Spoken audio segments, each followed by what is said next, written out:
Online સિંગિંગમાં જયપુરની મહિલા ભેરવાઈ હતી।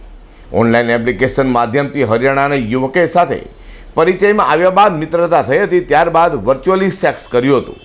જયપુરની યુવતી સુરત હતી ત્યારે હરિયાણાથી આ મિત્ર સુરત મળવા આવ્યો હતો અને હોટલમાં બોલાવી દુષ્કર્મ આચરી નાસે છૂટ્યો હતો, જેને લઈને મહિલાએ ફરિયાદ નોંધાવતા મૈદરપુરા પોલીસે આરોપીને હરિયાણાથી ઝડપી પાડ્યો છે।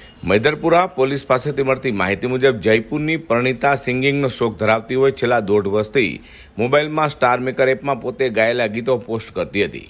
એપ પર લાઈવ પરફોર્મન્સ કરતી હતી, જેમાં હરિયાણાના યુવાન હરદીપસિંહ સાથે આ એપ થકી સંપર્કમાં આવી હતી। એમના મલ્ટીરૂમમાં હરદીપસિંહ પણ ગીતો ગાતો હતો અને તે પરણિતાને ગીત ગાવા પ્રેરતો હતો। બંને વચ્ચે મિત્રતા થઈ હતી।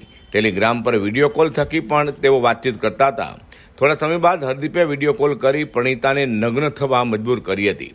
હરદીપ પણ વિડીયો કોલમાં નગ્ન થઈ ગયો હતો અને બંને વર્ચ્યુઅલ સેક્સ સંબંધો બાંધ્યા હતા।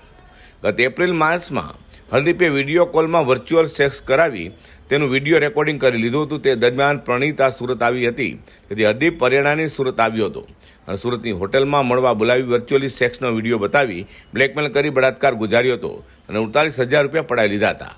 ઘટના મામલે પરણિતાએ મૈદરપુરા પોલીસ મથકમાં ફરિયાદ કરી હતી, જેથી પોલીસની એક ટીમ હરિયાણાના રાયપુર કરનાલ પહોંચી હતી અને ત્યાંથી બળાત્કારી આરોપી હરદીપને મોબાઈલ ફોનના આધારે ટ્રેક કરી તેને દબોચી લીધો હતો। યુવાન વારંવાર ફોન બંધ કરી દેતો હોવાથી પોલીસે 2 દિવસ વોચ ગોઠવી પડી હતી। તપાસ દરમિયાન જાણવા મળ્યું હતું કે આરોપીના લગ્ન થઈ ચૂક્યા છે અને હાલ આરોપીની પત્ની અને પુત્રી પણ તેનાથી અલગ રહેતી હોવાનું સામે આવ્યું છે। અઝર કુરેશી સાથે પ્રકાશવાળા।